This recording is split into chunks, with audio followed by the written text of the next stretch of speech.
어색하고 남들이 한번 했어야 되는데 왜 웃으세요? 멋있어서 스타일이 딱 스타일리 감사합니다. 예, 좋은 소리로 듣겠습니다.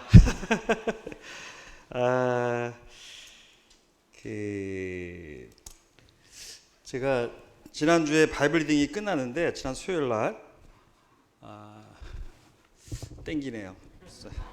바이블 리딩이 끝났는데 제가 준비를 하면서 주님이 마음 가운데 이게 한 주에 한 시간에 끝내기가 너무 어려우니까 주일 더 말씀이니까 주일날 해 그러시더라고요. 근데 제가 주일날 준비된 말씀을 너무 하고 싶어가지고 아니에요, 끝내야 돼요. 끝냈는데 그렇게 끝내다 보니 저도 힘들고 듣는 분들도 힘들었을 것이라고 생각이 들어집니다. 너무 급해가다 보니까 중요한 것도 다 빼먹고 막 이렇게 정리도 잘 안 되게 넘어갔던 것 같아요. 그래서 제가 주일날 하고 싶은 걸 내려놓고 오늘 그 수요일 날 했던 공관복음 결론 부분을 1시간 더 또 필요하면 다음에 또 준비할 때 또 한 번 더 급하게 안 끝내고 최대한 천천히 감싸. 왜냐하면 너무 중요한 부분이고, 그렇죠? 이 복음서의 끝나는 부분, 결론 부분을 그렇게 급하게 넘어가는 것이 마음에 큰 부담이 됐습니다. 그래서 제가 한 번 더 오늘 준비하고 혹시 필요하면 더 한 번 하려고 합니다. 우리 고레스 왕 잘 아시죠? 페르시아의 고레스 왕 성전 건축을 이루게 했던 그 페르시아의 고레스 왕이 어떤 전쟁터에서 전투를 이제 승리하고 적장을 사로잡았는데 그 적장이 그렇게 훌륭한 장소였다고 그래요. 고레스 왕이 시험을 해봤어요. 훌륭한 적장이니까.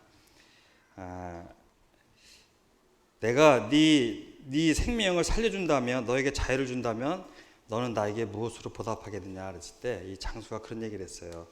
내 재산의 절반을 드리겠습니다. 자, 그러면 이 아들들에게 자유를 준다면 남은 소유를 준다면 어떻게 하겠냐 했을 때 고레스 왕이 또 얘기를 했습니다. 남은 소유를 다 드리겠습니다. 좋은 아버지죠. 당연히 이렇게 하겠죠, 아버지라면. 이제 그에게 남은 것은 몸밖에 안 남았어요. 아내가 남았어요. 아내는 상당히 이렇게 고레스 왕이 볼 때도 아름답고 재색을 갖춘 그런 아주 품위 있는 아내였다고 그래요. 또 이 고레스 왕이 물었어요. 네 아내에게 자유를 준다면 너는 무엇을 하겠느냐? 그랬더니 남편이 아이들이 이제 적장이면 나이도 있고 아이들도 다 컸잖아요. 우리 한번 내 입장에서 생각해 보세요. 한 50대 되신 아내, 60대 된 아내가 옆에 있었어요. 남편이 아내를 지그시 쳐다보다가 성도님 같으면 어떻게 하겠습니까? 전 세상 사람들 보면 알아서 하시죠 이랬을 것 같아요. 그렇죠? 그게 아마 돌아오는 답변이야. 왜냐하면 제가 만나는 지인들 보면 아내에 대한 생각을 그렇게 하고 있더라고요. 근데 우리 성도님들은 다르실 것 같아요. 그렇죠? 성도님들은 어떻게 하실까요? 저 같으면 그렇게 대답할 것 같아요. 내 생명을 드리겠습니다. 안 믿어지세요? 예, 죄송합니다. 그렇게 살아왔습니다, 제가. 이 장수가 그렇게 대답을 했다 그래요. 내 생명을 드리겠습니다. 고레스 왕이 어떻게 했을까요? 풀어줬다 그래요. 다 그냥 가족들을 풀어줬다 그래요. 좋은 아버지시죠, 그렇죠? 제가 다 요번 일요일날 워낙 전하려고 했던 말씀의 예화 중에 하나였는데 오늘 해도 상관이 없을 것 같아서 했는데, 왜냐하면 주님이 이렇게 하셨으니까, 그렇죠? 몸된 교회, 신부된 교회를 위해서 자기 목숨을 내놓으셨잖아요, 그렇죠?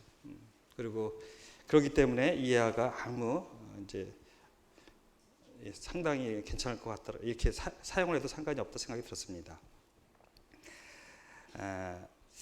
그래서 오늘은 지난주에 했던 우리 바이블 리딩을 다시 한번 이렇게 정리하는 시간을 갖도록 하겠습니다. 그래서 수요일 날 했던 말을 또 하는 경우가 있는데 제가 이런 말을 표현을 빼겠습니다. 지난주에 했지만 이런 표현을 빼겠습니다. 그냥 처음 한 것처럼 하도록 하겠습니다. 될 수 있으면 안 하려고 하는데 아무래도 겹치게 됩니다. 다음을 보면 이 메시아라는 말인데 이게 되게 이럴 때 좋으네요. 그렇죠? 이 마이크 신경 안 써도 되고, 메시아라는 말을 우리가 보통 이제 히브리어다라고 생각을 하는데 정확히 얘기하면 아람어 표기식이라고 그래요. 아람어. 이걸 영어식으로 약간 변경하여 표기한 것인데 히브리어가 실제로 무시아의 메시아 비슷하죠. 무시아의에서 히브리어로는 무시아라는 겁니다. 무시아의. 예, 무시아의. 그리스도는 잘 아시죠? 헬라어 크리스토스를 영어식으로 음역한 것이다. 근데 여기서 말하는 메시아는 기름 부은 반자라는 의미로서 왕, 선지자, 제사장을 지칭하는 데 쓰였다라는데, 자, 기름 부은 받은 자로서 왕, 선지자, 제사장을 지칭하는 데 쓰였어요. 좀 더 정확히 말하면 이 기름 부음은 이 꽃이 아주 좋은 위치에 있는데, 이 기름 부음은 이 기름 부음 받은 자라는 명사적 용법으로 사용되는 것은 왕을 지칭할 때뿐이래요. 기름 부음 받은 자이라는 이 명사용법으로 사용되는 것은 왕을 지칭할 때만 사용된다고 합니다. 그래서 선지자 제사장은 기름 부음 받은 에서 형용사로 사용되면서 사용되었다 그래서 기름 부음 받은 선지자 제사장 이런 식으로. 그래서 이 메시아 그리스도가 기름 부음 받았다라는 의미는 이지만 기름 부음 받은 자라고 하는 명사형으로 사용하면서 오로지 이 주님만이, 성경에서 보면 주님만이 왕으로서 선지자로서 제사장으로서 모두 겸직한 기름 부음 받은 자인 것입니다. 제사장이나 선지자에게는 기름 부음 받은 이 형용사를 사용하면서 선지자 예레미야 할 수도 있고, 그렇죠? 또 제사장들도 있을 수 있고. 근데 유임식 기름 부음을 했으니까. 그래서 우리 메시아 그리스도만이 왕으로서 제사장으로서 선지자로서 기름 부음을 받은 자가 되어지는 것입니다. 누구의? 하나님의 보내심을 받은 자가 되죠. 자, 이 그리스도께서 이 땅에 오셔서 이루신 사역들, 지상 사역이 바로 이 공관복음 또 사복음서 요한복음까지 포함인데, 요한복음은 우리 형님께서 끝내셨기 때문에 제가 웬만하면 안 들어가고 공관복음에서 이제 결론을 내려고 하는데, 그래서 우리가 지난번에 들었던 것처럼 이 마태복음 28장, 마가복음 16장, 누가복음 26장은 공관복음의 결론에 해당하는 부분들을 지난주 수요일 날 말씀을 드렸습니다. 물론 영상으로 보신 분들도 있겠지만, 근데 이게 영상으로 보시다 보니까 우리 교회는 프린트를 드렸었어요. 프린트, 그렇죠? 이 순서적으로 이것을 안 본 분들도 좀 어려움이 있었겠다는 생각이 뒤늦게 들었어요. 그래서 PPT를 준비해서 이 프린트가 없는 분들도 참여할 수 있게 해야 될 걸 하는 또 아쉬움이 또 남았어요. 그래서 더 이제 하게 됐는데, 그러다가 어저께 또 박주영님께서 사도행전을 한다고 하면서 주부에 올리셨죠. 광고 올리셨죠. 사도행전 어디 읽어와라. 다 오늘에 해당돼요. 마태복음, 마가복음, 누가복음, 사도행전 읽어와라. 다 오늘에 해당하는 부분들에서 사도행전을 또 재밌게 듣고 싶으시면 오늘 제 말씀을 좀 들어보시면 다행히 연관이 되면 좋겠는데 연관이 될 겁니다. 그분이 의도하시는 게 제가 볼 때는 오늘 거예요. 어떤 부분은. 예, 그래서 더 참고를 하시면 좋을 것 같고요.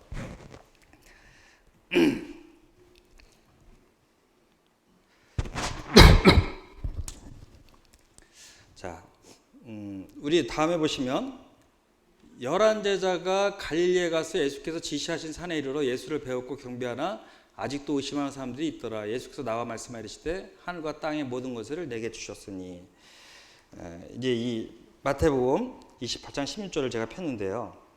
이 마태복음은, 이 마가복음, 마태복음은 어떻게 보면 주님 부활 이후에 지상 활동보다는 예수님의 승천과 지상 명령에 집중하고 있는 것을 보게 됩니다.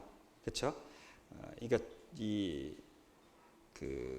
지상에서 주님이 이 제자들에게 명하신 것들에 더 집중을 하고 있어요. 부활 후의 그 사역들보다.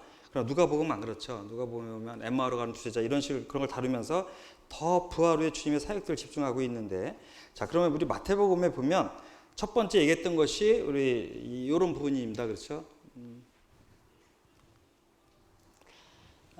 여기 보면 갈릴리에서 지금 오늘 다루는 제목들, 이 내용들은요, 갈릴리와 감람산에서 주로 있었던 일들입니다.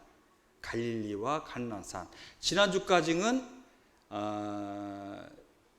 도마 사건까지 해서 예루살렘에서 주로 있었던 얘기고요. 오늘부터는 갈릴리에서 주로 있었던 일을 다루고 있습니다.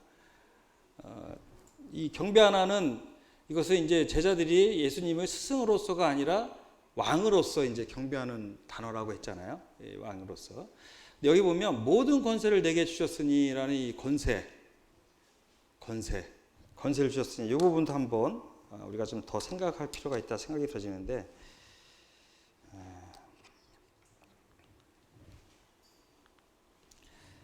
저녁 먹는 중에 주님께서 예수님이 말씀하셨어요. 아버지께서 모든 것을 자기 손에 맡기신 것을 얘기하셨어요. 다음에 이 17장 기도 중에 보면, 주님의 그 마지막 기도 중에 보면, 아버지께서 아들에게 주신 모든 사람에게 영생을 주게 하시려고 만물을 다스리는 것을 아들에게 주셨음이로소이다. 이 말씀을 볼 때 마태복음 28장에서는 권세는 그리스도로서의 권세예요. 주님은 창세 때 아버님과 같이 하셨잖아요. 그렇죠? 하나님은 창세 전부터 이 땅을 다스리는 아버지가 왕이시고 아버지와 나는 하나라는 표현 자체가 모든 권세가 우리 주님께도 있음을 얘기하고 있는데, 그럼 왜 권세를 또 주셨느냐? 여기 표현이 나와 있죠. 아들에게 주신 모든 사람에게 영생을 주게 하시려고. 이 영생과 연관된 권세인 것입니다. 뭐죠? 구주로서의 권세예요. 십자가에서 죽으시고 부활하시고 그 이후에 이 땅에 교회를 세우시고, 이 교회의 주인은 누구신가요? 머리는 그리스도잖아요. 그렇죠? 권세죠, 머리는. 자, 우리 교회의 권세자는 그리스도세요. 지금은 성령이 대리자로 오셔서 우리를 다스리고 계시지만, 자, 그다음에 환란이 환란, 주님이 공중 재림하신 후에 이날에 그때부터 뭐라고 우리가 보통 성경에서 얘기하나요? 주의 날. 주님이 다스리셔요, 이제 또. 그래서 환란이 끝나고 지상 재림이 있고 천연왕국이 있을 때까지 주님은 우리의 권세자로 남으십니다. 그것이 다니엘서의 예언도 있죠. 환상 중에 본 인자 같은 이가 하늘 구름을 타고 와서 옛적부터 항상 계신 이에게 나가 그 앞에 인도되매. 왜 손이 떨리죠? 근데 권세와 영광과 나라를 주고 모든 백성과 나라들과 다른 언어를 말하는 모든 자들이 그를 섬기게 하였으니. 자, 권세와 영광과 나라, 우리 주기도문의 마지막이죠. 나라와 권세와 영광이 주께만 있습니다. 나라, 하나님의 나라, 권세, 그분에게만. 영광은 누구만 받아야 돼요? 주님만 받으셔야 돼요. 주기도문은 하나님을 향하고 있죠. 우리의 기도의 영광은 하나님께만. 그 얘기거든요. 그 주기도문 마지막에 있는 게 정말 핵심적인 영어예요. 핵심적인 이 단어예요. 나라와 권세, 영광. 교회의 권세가 장로가 아니라 주께 있다는 것이, 주께 있다는 것입니다. 주께. 교회의 권세가 힘 있는 자에게 있는 게 아니라, 교회에 힘 있는 자에게 있는 게 아니라 누구에게 있다고요? 주님께만 있다는 얘기예요. 근데 이 권세가, 이 성경이 생각하는 권세는 교회 권세뿐만이 아니라 뭐죠? 주님이 우리를 부르시고 환난과 천년왕국 때 모든 권세, 지금 이 땅에 사단이 다스리고 있지만 이 교회는 누구의 권세 아래 있나요? 그리스도의 권세 아래 있잖아요. 그렇죠? 주님이 십자가 사역을 통해서 주어질 권세를 말씀하고 계신 거예요. 그래서 그 마태복음 28장에서 얘기하는 권세는 맡기신 것, 모든 사람의 영생을 주게 하시려고 한 것, 권세를 그래서 아들에게 주셨다라고 얘기하는 것입니다. 이것은 다니엘서에 예언되어 있는 말씀이에요. 주님 오시기 400년 정도 되겠네요. 그렇죠? 계산을 이렇게 해보면요. 다니엘이 잡혀간 그 계산부터 하면 주님 오시기 한 500년 정도의 예언이 돼 있는 거예요. 다니엘에 의해서 인자가 권세 영광과 나라를 주고 모든 백성과 나라들과 다른 언어를 말하는 모든 자들이 그를 섬기게 했다. 그 권세는 소멸되지 아니하는 권세다. 왜냐하면요, 우리 고린도전서 15장을 보면 각각 자기 차례대로 되니 하면서 이제 주님이 강림하심을 얘기하고 있잖아요. 그 후에는 마지막이니, 자, 마지막 때를 얘기하고 있죠. 환란과 천년왕국 때 얘기하는데, 그가 모든 통치와 모든 권세와 능력을 멸하시고 나라를 아버지 하나님께 어떻게 하란다고요? 바칠 때라. 이게 뭐죠? 이 바치는 시기가 천년왕국 끝나는 부분이에요. 우리가 이 분별을 해보면 바칠 때라. 만물을 그에게 복종하실 때는 아들 자신도 그때 만물을 자기에게 복종하신 이에게 복종하게 되리니. 제1의 하나님께 주 예수 그리스도도 복종하신다는 표현을 쓰세요. 같은 하나님이시지만 질서에 의해서. 그러나 예수 그리스도는 하나님과 하나이시잖아요. 그렇죠? 모든 권세가 아버지와 그 아들, 또 후사인 우리에게도 이제 그 권세가 주어지는 것입니다. 언제? 천년왕국 이후에, 천년왕국 때도 마찬가지겠지만 영원한 권세, 그것이 그리스도가 아버지께 돌려드리는 그 시점에 우리 모두가 같이 그 건설에 있는 것입니다. 네. 멋있죠? 우리 주님이 권세를 돌려드린대요. 자기에게 있던 권세를. 주님이 맡기셨어요. 그리고 돌려받으시는 거예요. 언제? 천년왕국 끝나는 시점에서. 그리고 이제 영원한 것이, 우리가 기다리는 영원한 것이 이제 시작이 됩니다. 이 땅은 없어지겠죠. 새하늘과 새 땅이 천년왕국이 있겠지만 그 위에 그리스도께서 자기의 모든 왕관을 하나님께 드릴 때 이제는 영원한 것에 우리가 그렇게 소망하던, 코로나도 없고 정부의 이런 비방도 없고 거스림이 없는 완전한 하나님의 나라. 우리 지금도 하나님의 나라가 이 땅에 우리 가운데 있잖아요. 그렇지만 불완전하잖아요. 그러나 이제 완전한 하나님의 나라가 영원한 곳에서 실현이 될 것입니다. 우리는 그 나라를 바라보고 지금의 어려움을 극복하고, 제가 이 말씀을 준비하면서도 그런 생각을 했어요. 왜 이 고생을 하고 있을까? 얼마나 힘든지 아세요? 말씀 준비 이런 표현 안 하는데 제가 수요일 날 했기 때문에 별로 준비할 거 없을 것 같잖아요. 또 정리를 하려니까 한 6, 7시간 정리한 것 같아요. 이거 PPT를 팍 정리하고 못하는 거 하면서 새벽에도 5시에 깨더라고요. 그래서 깨서도 이제 한 8시까지 하다가 잠깐 깜빡 붙이려는데 잠이 안 오더라고요. 이게 신기한 게 뭐냐면 새벽에 일어나서 이 책을 보면 잠이 잘 와요. 근데 컴퓨터로 준비한 날은 누우면 잠이 안 와요. 왜죠? 밝은 걸 봐서 그래요. 제가 몸소 체험하고 있습니다. 말씀 준비를 새벽에 프린트를 보고 한 날은 제가 꼭 성경을 보고 아침에 잠깐 깜빡하는 습관이 있거든요. 잘 자요 저는요. 또 보고 누우면 그냥 깨울 때까지 자는데 이 PPT TV 화면을 보고 잔 날은 못 자요. 오늘도 못 잤어요. 잠깐 한 40분 전에 누웠는데 8시 20분에 기상하려고 잠이 한 10분을 깜빡한 것 같은데 결국 그냥 나왔어요. 그러니까 정말 이거 안 좋은 거예요. 저는 이 큰 화면을 이 모니터를 봤는데도 그런데 이건 더 안 좋아요. 집중이 되기 때문에. 우리가 화면을 볼 때는 1초에 눈을 몇 번 깜빡인다 그러죠? 이 평상시에 똑딱 할 때 깜빡인다 그래요. 몇 번을 깜빡인다 그래요. 4번인가 몇 번을 깜빡이는데 영상을 보면 안 깜빡인대요. 그러니까 눈이 피곤한 거예요. 그래서 혹시 좋아하는 분, 이 중독되신 분들 혹시 이 가운데 계십니까? 계속 깜빡이면서 보세요, 그냥. 동의보감이 있는 얘기예요. 눈은 자주 깜빡여라. 뭐 전에 하여간 자주 깜빡이면서 보세요. 뭐 보는 거 못 절제가 안 되면 어쩔 수 없잖아요. 계속 깜빡이면서 보시면 돼요. 그냥 이렇게 보지 마시고. 하여간 그래서 왜 이렇게 누가 월급을 주는 것도 아니고 내 영광을 받고자 하는 것도 아니고 우리 영혼을 사모하기 때문에 그래요. 그렇죠? 영혼을 사모하기 때문에. 좀 더 잘 준비해서 주님이 성도님들이 이것을 잘 이해할 수 있고 이것이 교훈이 된다면 그보다 더 뜻깊은 게 없잖아요. 그렇죠? 모든 분들이 그렇게 준비한다고 저는 알고 있습니다. 가끔 연약할 때 내 영광을 위해서 준비하죠. 좀 잘해서 칭찬도 받고 싶고 그럴 나이는 아니잖아요. 근데 물론 사람이니까 그런 욕심도 있을 수 있습니다만 우리는 영혼을 사모하기 때문에 가능한 것입니다.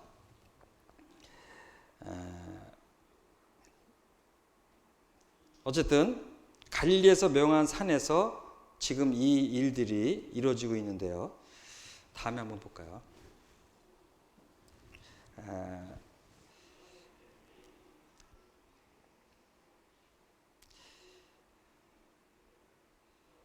제가 이 말씀들은 참 중요한 말씀인데 얘기로만 하려니까 이 정리를 저는 정리가 돼서 얘기를 하는데 듣는 분들은 이것이 참 어렵게 생각이 들어서 요거는 참 정리만 한번 우리 공부하신 분들은 저거 왜 또 하실 수 있지만 잘 공부 안 하신 분들은 정말 필요한 말씀이거든요. 그래서 정리를 하는 것이. 그래서 제가 다 모아놨어요.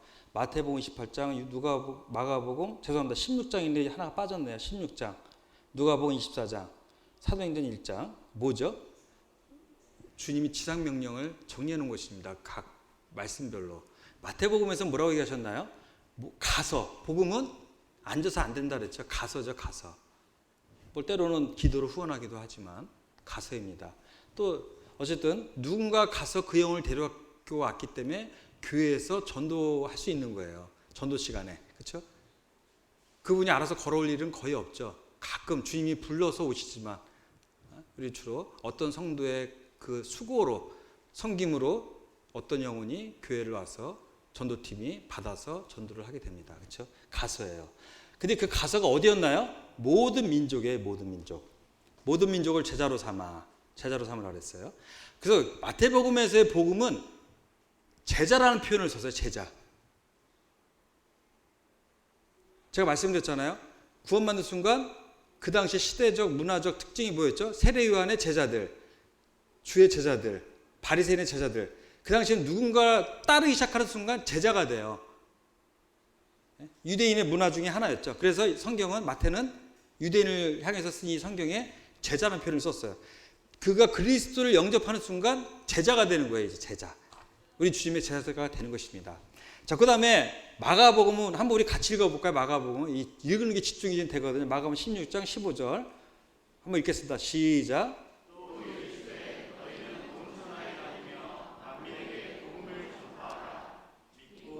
같이. 자, 마가복음은 이거를 뭐라고 표현했냐면 복음이라고 표현했어요. 복음. 마태복음은 제자라고 표현했고요. 마가복음은 복음이라고 표현을 했습니다. 그걸 전파하라. 그래서 믿고 세례받는 사람은 구원을 얻을 것이요 믿지 않는 사람은 정죄를 받으리라. 이 침례가 구원의 방법은 아닌 거 아시죠? 저 설명을 더 안 하겠습니다. 그러나 성경은 믿고 침례라는 표현을 썼어요. 왜? 믿으면 너희 마음껏 주를 그리스도를 믿고 입으로 시인하면 구원을 얻으리니. 시인을 안 해도 구원을 받아요. 왜 근데 로마서에 그 시인이라는 표현을 썼다고 그랬죠? 자연스러운 것이에요. 그것이. 그 당시 문화가 혹시 시인을 통해서 출교를 당할 수도 있고 그 회에서 이스라엘 회 중에서 목숨을 잃을 수도 있어요. 동일하게 침례를 받는 순간 이 침례는 나의 정체성을 발표하는 거예요. 교회와 하나님과 세상 앞에. 이 침례를 통해서 똑같이 어려움을 겪을 수가 있어요. 그러나 성도라고 한다면 어떤 지체들처럼 어떤 분들처럼 저 침례는 나중에 받을게요. 왜? 뭔가 침례 받고 나면 뭐죠? 세상에서 떠나야 될 것 같아서 부담스러워서 성도로 사는 것이 부담스러워서 그 구원이 완전한가요? 뭔가 불완전하죠. 침례는 너무 자연스러운 것이에요. 성경은 그래서 침례가 구원의 방법은 아니지만 꼭 써놨습니다. 뒤에다 경의를 하셨어요. 믿지 않는 자는 정죄를 받으리라. 믿음이 정죄냐 구원이라는 것이지 침례는 아니에요. 뒤에 정리를 하셨지만 어쨌든 앞에 복음과 믿음과 침례를 다루셨어요. 그렇죠? 자, 그 다음에 정의를 다시 했죠. 믿는 사람은 구원, 믿지 않는 사람은 정죄. 답은 두 가지예요. 정죄냐 구원이냐. 중간은 없다는 얘기입니다. 중간. 양다리 걸치는 건 없어요. 가봐야지 알죠. 그렇죠? 네. 그런 것은 없죠. 자, 마가복음은 이렇게 정리를 했어요. 누가복음은 어떻게 했나요? 이것은 죄사함을 받는 회개라고 표현을 했어요. 회개. 자, 여기서 보면 주로 정죄라는 구원, 정죄, 내적인 측면을 하나의 단어로 정리했지만 그 단어가 무엇을 얘기한다고 누가복음은 얘기하고 있나요? 회개하는 것이다라고 얘기해요. 회개는 뭐죠? 돌이키는 거잖아요. 구원받는다는 것은 가던 길을 계속 가는 게 아니라 돌이켜야 된다는 얘기예요. 돌이켜야 된다. 신분의 변화만이 아니라 그 삶도 받게 된다는 얘기예요. 근데 우리는 신분의 변화만을 만족하는 경우가 종종 있다. 그것은 그분의 책임이 아니라 교회의 책임이라고 저는 믿습니다. 왜냐하면 그렇게 전도했어요.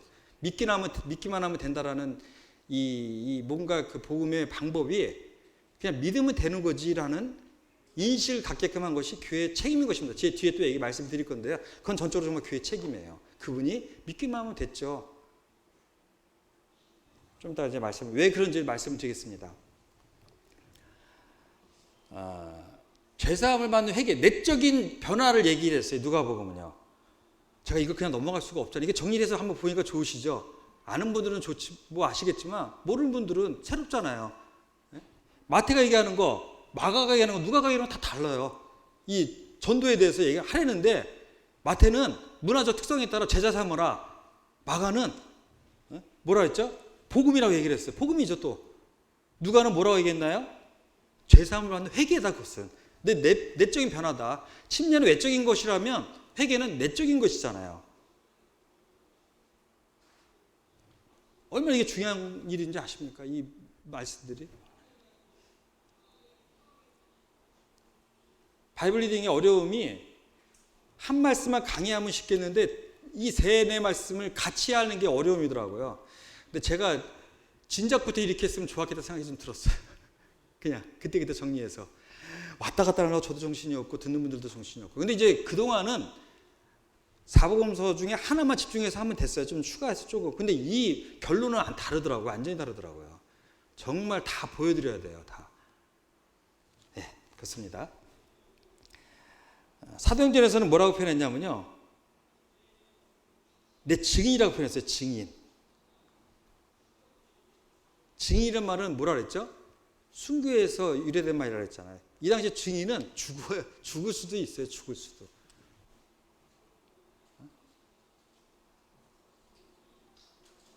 자, 위에는 제자, 복음, 회개, 누가복음도 증인이라는 표현을 썼어요. 사도행전에서도 누가복음과 사도행전을 누가 썼나요? 누가가 썼잖아요.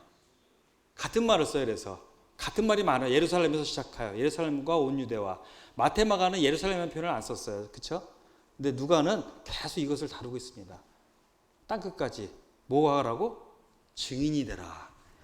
자, 지금 시대는 평화의 시대이기 때문에 증인이라는 표현이 필요가 없어요. 그러나 어떤 분이 수요일날 기도하실 때 이런 표현을 쓰셨어요. 우리가 순교를 당할지도 모릅니다. 맞죠? 이제 우리는 순교를 당할지도 모르는 세대에 살 수도 있습니다. 그렇죠? 그래서 주님은 제자 삼고 전파하고 순교할 수도 있다라고 얘기를 하시는 거예요. 왜? 증인의 삶이 그렇기 때문에.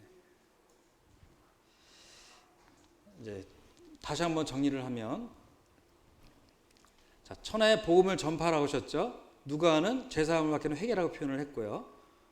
그것이 예루살렘에서 시작하여 모든 족속에 전파될 것이라고 기록했습니다. 성경을 보면요,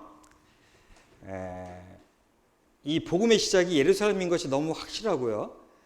또 이 사도 바울이 바나바와 함께 교회에 자꾸 이 어디에서 예루살렘에서 왔다고 하는 그 할례파들, 성경 읽어보시면 이제 사도행전에도 잘 나오는데 15장에 보시면 이 안디옥 교회에서 문제가 생겼어요. 사도 바울과 바나바가 섬길 때 자꾸 이 할례파들이라 갖고 어렵게 하는 거예요. 복음만으로 구원받을 수 없다. 뭐를 받아야 된다? 할례를 받아야 된다. 또 율법을 지켜야 된다는 걸 자꾸 어렵게 하니까 그들이 어디로 가요? 사도 바울 같이 거장도 해결이 안 되니까 어디로 가서 이걸 해결합니까? 예루살렘 교회로 가갖고 야고보와 사도들을 만나요. 교회의 그 당시의 중심은, 지금 예루살렘에는 교회 중심이 아니죠. 만국이죠, 만국 지금은. 그러나 주님이 말씀하셔서 예루살렘부터 시작할 것을. 그 사도 바울도 예루살렘으로 갈 정도로 이 예루살렘 교회는 영향력이 있었어요. 그래서 고린도 전후서를 공부하시다 보면요, 그 거짓 교사들이 어디서 하는지 아십니까? 예루살렘에서 왔어요. 진짜는 항상, 가짜는 항상 뭐죠? 진짜와 비슷하다. 예루살렘에서 왔다고 하니까 이 지방의 교회들이, 이방의 교회들이 헷갈리는 거예요. 그 야고보가 그러잖아. 우리는 그런 자를 보낸 적이 없다. 우리 중에 어떤 이들이, 우리 중에 나간 건 맞아요. 이게 전통과 그 구습, 과거의 습관, 평생 이 율법을 섬기면서 살았던 이스라엘 사람들에게 복음이라는 것은 너무나 견디기 어려운 부분이 있었어요. 우리 어머님이 주님을 믿고 나서 제사상을 버리는 것이, 이것을 끝내는 것이 되게 어려웠던 그런 시절이 있었던 걸 제가 기억을 하고 있어요. 평생을 했는데, 우리 구원받으신 부모님들은 추석이나 명절 오면 갈등하세요. 항상 해야 되나 말아야 되나, 그냥 차리기만 하면 안 되나, 뭐 이런 식으로. 그렇죠? 그걸 버리기가 어려워요. 근데 우리 중이라는 표현이 야고보가 쓰는 거 보면 예루살렘 교회에 그런 할례파들이 있었는데 그도 야고보도 머리가 아팠던 거예요. 이게 맨날 정리하기가 어려우니까. 그래서 정리하는 부분이 나와요. 어쨌든. 그래서 어쨌든 간에 교회는 어디에서 시작을 하나요? 예루살렘에서 시작을 해요. 예루살렘에서. 자, 두 번째, 침례. 저는 제가 지난번 수요일에도 말씀을 뭐 이런 얘기 안 한다고 하면서 하게 되나요? 말씀드렸지만 하나님이라고 표현 안 하시고 뭐라고 했죠? 아버지와 아들. 이제 구원받는 순간 그분은 분명히 우리의 가장, 하나님이세요. 여호와 하나님이세요. 이스라엘 백성이 얘기하는 창조주세요. 그러나 신분적으로는 뭐죠? 아버지예요, 아버지. 내 아버지. 제가 뭐라고 표현했나요? 가업. 우리가 전도하는 건 하나님의 뜻을 행하는 것, 가업을 잇는 거예요, 가업을. 주님이 우리 마청되시는 주님께서 하나님 보좌 우편에서 기도하고 계신 그 후원을 힘입어서 성령의 능력으로 가업을 잇는 것이 전도하는 것입니다. 그래서 침례 줄 때 하나님이라는 표현보다 아버지와 아들이라는 표현을 쓰는 거예요. 성령의 이름으로. 자, 마가는 믿고 침례를 받는 사람은 구원을 받는다고 기록함. 믿음은 침례를 통해 자신의 정체성을 세상과 교회에 드러내게 되는데 그것은 때로 고난의 이유가 될 수 있다. 네, 넘어가겠습니다.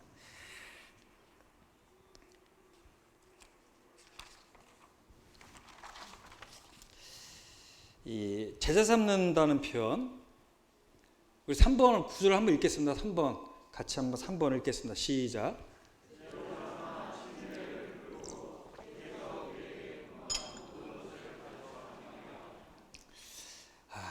제가 이제 이것이 우리가 해야 할 일을 설명할 것인데요.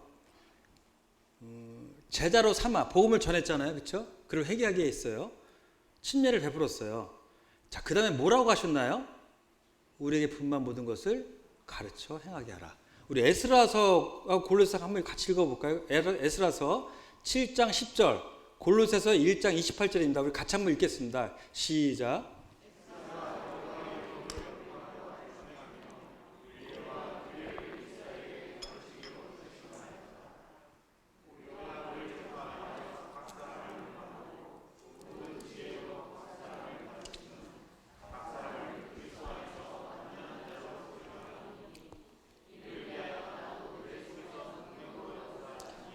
따라 힘을 다하여 수고하노라. 자, 제자 삼는 것. 제자라는 표현이 그 원어를 보면 훈련하다 가르치다는 뜻이 있다고 말씀드렸습니다. 우리는 모두가 제자가 됐어요. 우리는 모두가 제자가 됐습니다. 주님 이 복음을 받아들인 순간 제자가 됐습니다. 근데 문제가 뭐냐면 주님이 말씀하신 것들 모든 것을 가르쳐 행하게 하는 것이 제자예요. 진짜 제자는. 이해가 되십니까? 침례를 받고 끝나는 게 아니에요. 뭐죠? 분만 모든 것을 가르치기만 하라고 그랬나요? 이게 저는 가르치는 데만 생각을 했는데 이걸 다시 공부하면서 행하게도 해야 돼, 행하게도. 물론 가르치면 행하죠. 근데 그 교육의 끝판은 뭐냐면 그가 스스로 행하게끔 해준다는 얘기예요. 행하게끔. 우리는요, 이 제자 문제부터 얘기를 해보면 주님은 이 가르쳐 행하게 하는 것이 어떤 삶이냐고 얘기하셨냐면, 자, 요한복음 21장 18절 19절 얘기했잖아요. 베드로가 어떻게 죽을 것을 말씀하신 후에 나를 따르라. 그 뭐라고 했죠? 안 따르면 그만이에요. 주님, 죽는 길을 제가 왜 갑니까? 근데 베드로는 그 길을 따라갔어요. 그렇죠? 자, 마태복음에서는 뭐라 그랬죠? 누구든지 나를 따라오려거든 자기를 부인하고 자기 십자가를 지고. 부인하는 자만이 십자가를 질 수가 있어요. 부인하는 자만이. 우리는 가끔 이 갈라디아서 6장을 보시면, 갈라디아서 6장을 찾아보겠습니다. 갈라디아서 6장을 보시면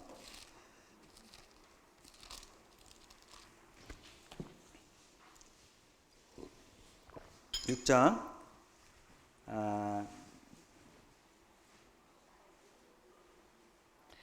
5절입니다. 6장 5절에 보시면 2절부터 볼게요. 2절에 갈라디아서 6장 2절을 보시면 너희가 짐을 서로 지라. 그 다음에 5절에는 각자의 짐을 지라. 서로의 짐은 내가 성도님들을 이렇게 같이 이렇게 지금 나눠 가질 수 있는 짐들이 있어요. 그렇죠? 어떤 어려움, 이 환경의 어려움들, 또 뭐 관계 속에서 어려움, 또 물질 어려움도 좀 도와드릴 수 있어요. 근데 남이 질 수 없는 짐들이 있잖아요. 뭐죠? 뭐 자녀의 어떤 좀 심각한 문제, 또 장애 같은 거, 본인도 마찬가지고요. 그렇죠? 그래서 이 짐, 제가 이 말씀을 왜 읽어드리냐면, 우리는 가끔 내 십자가라는 표현을 써서 어때요? 내가 져야 될 짐들, 그렇죠? 뭐 남편의 문제, 속속 있는 남편, 또 어떤 뭐 장애가 있을 수도 있고요. 제 짐이 십자가예요라고. 근데 이 말보다는 그거는 이게 내 짐이죠 라는 표현이 맞아요. 왜냐하면 십자가는 어떨 때 맞냐면 부인하고 주어지는 것들일 때 맞아요. 순교, 증인은 뭐죠? 순교당할 수 있다고 그랬잖아요. 증언을 했는데 사형을 당하게 됐네. 증언한 것 때문에. 뭐 감옥을 가게 됐는지. 그게 십자가예요. 그게. 교회에서 내가 교인이고 교회 가지 말라고 그러잖아요. 요즘에 코로나 때문에. 근데 잘라버렸어요. 나를. 그게 십자가예요. 그게. 실직자가 됐어요. 실직자. 그때 표현하는 게 이게 맞는 분별인 것 같아요. 제가 볼 때. 진정한 십자가, 그 내 십자가의 그런 표현보다 진정한 내 십자가로 표현할 수 있는 것은 뭐냐면 천성적으로 주어지는 그 짐이 아니라 주님을 부인한 다음에 주어지는 짐이 십자가예요. 그게 성경적으로 보면 그래요. 그래서 자기를 부인하고 자기 십자가를 진다고 말씀하죠. 내적 부인이 없이는 외적 행위가 나타날 수가 없어요. 그렇죠? 아니 누군가 공격하는데 화가 나는데 이 손이 안 나갈 수가 없잖아요. 그렇죠? 근데 용서하고 받아들이면 손은 안 나가게 돼 있어요. 그렇죠? 모든 결단을 통해서 행위가 드러나잖아요. 그렇죠? 물론 주님이 순간적으로 할 수도 있지만 어쨌든 간에 그래서 주님은 제자가 되는 것은 뭐냐면 부인하는 것이다라고 얘기했는데 마태복음에서 얘기하는 분반 모든 것은 부인하는 삶이 되는 거예요. 부인하는 삶. 그렇게 얘기하면. 그렇죠? 성경은 세상을 부인하라고 하나요? 세상을 따라가라고 하나요? 아까 로마서 우리 자녀에 대해서 기도할 때 로마서 12장 말씀을 얘기했잖아요. 제가 이 말씀 참 잘 외웠는데 이젠 생각이 안 나. 죄송합니다. 자, 너희 몸을 하나님께 기뻐하시는 거룩한 산제사로 드리라. 이는 너희 드릴 영적 예배니라.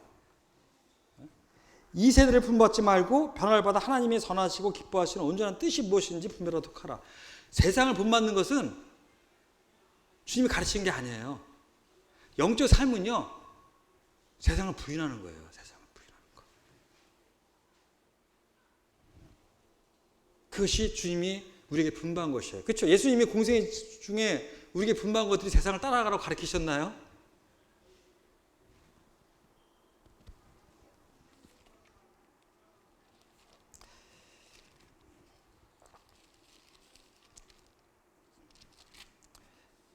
우리 요한복음 14장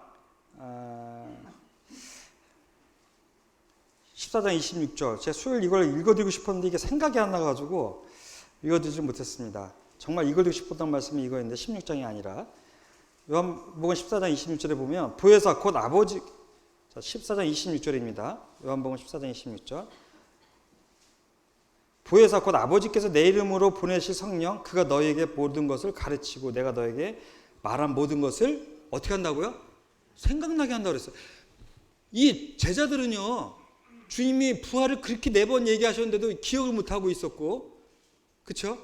십자가 죽음과 부활을 그렇게 얘기해도 기억 못하고 있다가 주님 부활을 통해서 보이기 시작했어요. 그리고 성령이 임하시면서 3년 동안 배운 게 다 생각이 나기 시작한 거예요. 누구의 역할이죠? 성령의 역할이에요. 그 3년 동안 배웠던 것들 우리가 가르치겠다는 얘기예요, 제자들이. 그것은요, 세상을 부인하는 삶이에요. 그래서 사도들은 그 일을 가잖아요.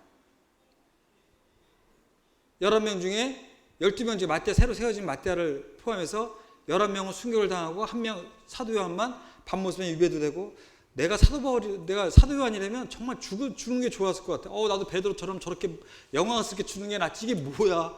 90세까지 살면서 얼마나 힘이 들었겠어요, 그분이. 사도 바울의 고백처럼 내가 떠나는 것이 더 유익이라. 떠나는 것이 더 기쁘다 나는. 그러나 남는 것이 너에게 유익이 된다면 난 남겠다라고 얘기했잖아요. 사도 요한은 똑같은 고백을 안 했을 거예요. 정말 12 제자 중에 정말 주님 사랑하는 사람은 내가 볼 때 사도 요한이 베드로 아니에요. 베드로는 그저 급하고 빠르고 리더십이 있었을 뿐인 걸 사용하셨죠, 주님이. 정말 주님 항상 그 주변에 있었잖아요. 십자가 죽으실 때도 앞에 있었고 그 모친도 맡은 게 사도 요한이고 저 무덤에 제일 먼저 뛰어간 것도 사도 요한인데 베드로에게 양보하잖아요. 너가 먼저 들어가 봐. 사도 요한이 무서워서 안 들어갔겠어요, 아무리면. 십자가도 따라갔는데. 근데 주님이 제일 사랑하는 사람을 놔두셨어요. 안 죽이시고. 그리고 많은 성경을 쓰게 하셨죠. 요한계시록까지. 거기 섭리가 있다고 봅니다, 저는요. 주님의 놀라운 섭리가. 베드로는요, 의외로 성경을 많이 못 썼어요. 사도행전에는 기록이 많이 있지만 이방에게 복음이 전파되면서는 베드로 얘기가 안 나오지만, 그렇죠? 그 다음에 주로 전반부는 베드로 얘기, 후반부는 사도 바울의 얘기인데, 맞죠? 근데 서신서를 보세요. 주로 누가 썼죠? 누가가 오히려 많다 그러잖아요. 장수를 따지면. 요한이에요. 요한. 사도 요한. 요한복음 썼죠. 요한 1, 2, 3, 4 썼죠. 요한 1, 2, 3, 4 썼죠. 요한계시록. 그 훌륭한 요한계시록을 쓰잖아요.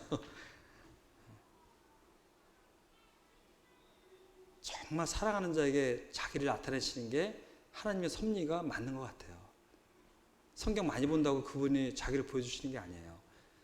정말 사랑하는 사람. 제가 요즘에 회개하는 것 중에 하나가 뭐가 있냐면, 저는 주님 성에 있는 걸 일로 했다라는 생각이 많이, 제가 일이라는 표현을 많이 썼잖아요. 내가 정말 섬김이 일이 많았구나 생각을 정말 들어요. 물론 그 안에 경외심과 사랑이 있었겠지만 정말 나를 크게 차지했던 것은 일이었어요. 일. 당연히 해야 할 일이다 이거는. 그러니까 많이 힘들고 지치는 거예요 이게. 베드로 같은 사람이 증급하고, 제가 나서는 것도 좀 싫어하는, 나서는 건 별로 안 좋아하는데, 하여간 넘어가겠습니다. 그래서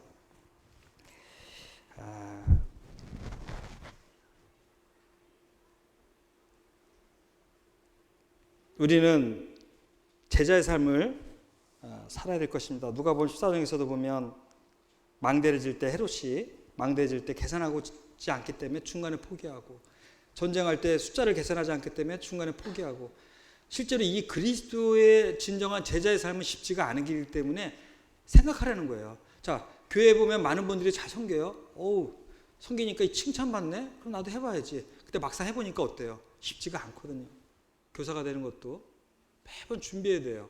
그렇죠? 매일매일 바빠요. 주중에 만나야 되죠. 그래서 포기하는 사람들, 정말 제자의 마음이 아니라 뭔가 나도 영광을 먹고 싶어서 시작했던 분들이 포기하는 게 그런 거예요.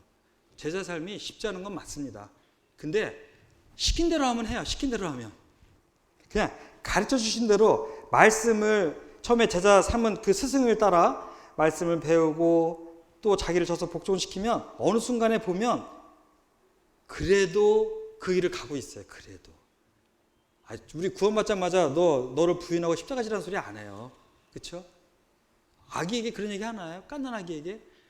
부모가 잘 양육하잖아요. 그냥 젖 먹이고, 걸으면 먹이고, 이유식 먹이고, 밥 먹이고, 학교 보내고, 대학 보내고, 이제 자기 삶을 살듯이 오랜 양육을 통해서 자기를 부인할 수 있는 거예요. 근데 우리가 좀 전에 얘기한 것처럼 많은 우리 교회, 우리가 전에는 실제로 우리가 보면 구원받고 우리는 방치할 때가 많았어요. 그렇죠? 구원받고 신뢰받으면 그냥 개인 양육보다는 1시간 스피치로 끝내는 경우가 많았잖아요. 그렇죠? 제가 아까 읽어드린 이 말씀, 에스라서, 골로새서.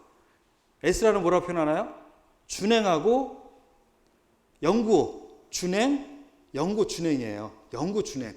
이게 되게 해야 되거든요. 골로새서는 뭐라고 했나요? 사도 바울은 그리스도를 전파하여 각 사람을 권하고 지혜로 가르침은 어떻게 하려고요? 그리스도 안에서 완전한 자로 세우람이라고 그랬잖아요. 완전한 자로.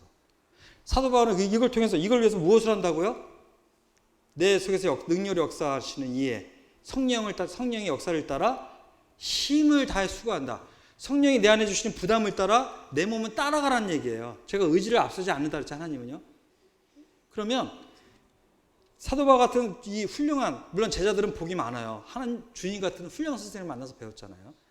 저도 교회 학교에서 많이 이렇게 지금도 하고 있지만, 저는 훌륭하지 않은 선생님이지만, 부족하지만, 그것은 여러분들에게 주인 짐이, 이게 짐이에요. 이게 짐. 나도 좀 사도같이 훌륭한 교사들 만나면, 더 훌륭한 교사들 만나면 좋았을 것. 그건 성도님들의 짐이에요. 근데 이거는 공평하신 하나님께서 훌륭하지 않은 선생님인데 배웠기 때문에 이 정도라 그러면 그건 인정하셔요. 주님이 주권 속에 이루어진 거기 때문에. 이 교회에서 만난 선생님들이 불만족스러우세요? 그거 내가 할 수 있는 게 아니잖아요. 주님이 하신 거잖아요. 내게 주신 은사가 그거밖에 안 돼요. 노력하지만. 그렇죠? 그래도 어쨌든 간에 이 교회에서 주어지는 프로그램을, 시스템을 잘 따라가다 보니 어느 순간에 내가 변화가 되어 있었더라 이거예요. 변화가. 처음부터가 아니잖아요. 그렇죠? 앉고, 우리 애기 키우는 분들 여기 많잖아요. 앉고, 기고, 일어서고, 뛰고, 혼자 학교 가고, 돈 벌고. 이 시간이 1, 2년이 아니에요. 우리 성도, 이 교회는, 우리 주님은 사도들에게 3년이라는 세월을 주셨는데 3년은 긴 세월이에요. 왠지 아세요? 매일 같이 썼어요. 우리는 어떻게 하죠? 주중에 한두 번이잖아요. 주중에 한두 번. 그래서 더 긴 시간이 필요한 거예요. 이게 처음부터 부인하라고 안 해요. 근데 문제는 뭐냐면 이것조차도 안 받는 분들이 있다는 것입니다. 이것조차도. 저희가 지금, 저도 개인적으로 지금 뭐 우리가 SBA도 하고 있고 교회에서요. 참여하신 분은 많지 않지만 금요일날 성경 공부도 하고 있는데, 제가 이렇게 양육을 하다 보면 인원이 많은 것보다 적은 숫자가 맞아요. 각 사람을 권하는. 그래서 기스나라집도 각 사람이라는 표현을 쓰잖아요. 그렇죠? 예.